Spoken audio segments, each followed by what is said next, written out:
Trust in the Lord with all thine heart, and lean not unto thine own understanding. In all your ways acknowledge him, and he shall direct thy paths.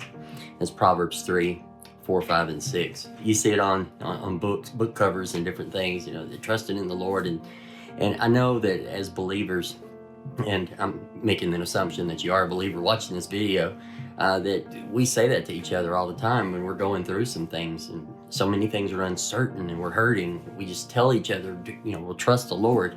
Well, what does that even mean? It seems like to me that it's so dismissive sometimes when we say that. What are we really asking? Because trusting God, let's face it, trusting God is hard. You know why? Well, there's a couple reasons, and one you may not have thought of. It's hard because we don't see him, because we don't interact with him the way that we interact with other people. So we're having to trust something that we can't see, something that we're not getting the feedback from in the way that we're used to, and that's difficult. It's very difficult, But I told you there was a couple reasons that we have trouble trusting God, and one of them that you might not think of. And here's this one.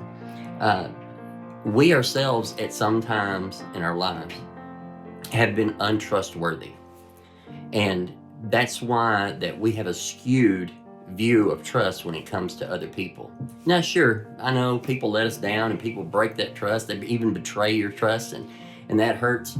But really, we carry the guilt and the suspicion from our own untrustworthiness. And we bring that into every other relationship. We bring it into the relationship with God, because we automatically assume that, well, he's like us. He's just like me. I mean, I can't be trusted, so can I really trust him? And I have found this to be true. And people that I've talked to that have been believers for 20, 30, or 40 years, they say the same thing, that trust that you have in God, that grows over time. It's kind of like a muscle, the trust muscle. So you build it up. You have to exercise it every day. You have to feed it proper nutrients. And sometimes it gets hurt.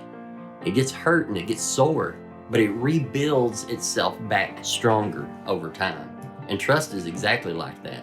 You may start out with just a little bit, but as the years go by, it becomes more and more. So then when someone tells you, hey, just trust God for that, I know exactly what you mean.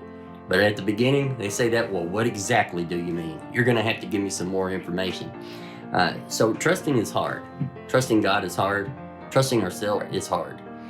And that's what God asks of you, though. He asks you to trust him. All of the Gospels, the whole of Scripture is really about trusting God and taking him at his word. And when you do that, God counts that. He counts that. He looks at it and he says, that's righteousness.